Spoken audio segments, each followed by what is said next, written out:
जब गंगा जी ने भागीरथ जी से कहा कि मैं ब्रह्मलोक से जब मृत्युलोक उतरूंगी तो मेरा वेग सहने की सामर्थ्य भूमि में नहीं है, मैं सीधे रसातल को चली जाऊंगी, तो तुम्हारा उद्देश्य अपने पुरखों को तारने का फिर भी पूरा नहीं होगा।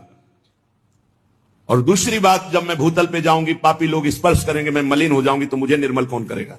इन दो प्रश्नों का समाधान लाओ, मैं ब्रह्म कमंडल से तुम्हारे साथ चल दूंगी। पहला समाधान देवादिदेव महादेव जी के समीप जाकर हुआ। आराधना की, भगवान शिव प्रसन्न हुए, प्रकट हुए। क्या? प्रभु, ब्रह्मलोक से गंगा जी आएंगे, उनको भूतल में रोकने की केवल आप में ही सामर्थ्य है, आप रोक लीजिए, हमारे पुरखों का उद्धार हो जाएगा और जगत का मंगल होगा। दूसरी बात, विचार के द्वारा दूसरे प्रश्न का हल हुआ। और गंगा जी से कहा शिव रोकेंगे, तो गंगा जी ने सोचा कि कैसे हमारे वेग को शिव रोकेंगे।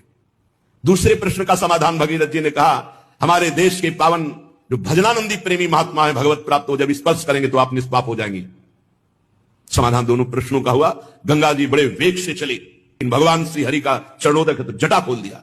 गंगा जी को लगा जटाओं में कैसे रोक पाएंगे, लेकिन भगवान शिव ऐसी जटा थोड़ी है। भूल गई गंगा जी निकलना जटा रूपी कटा में और बांध लिया।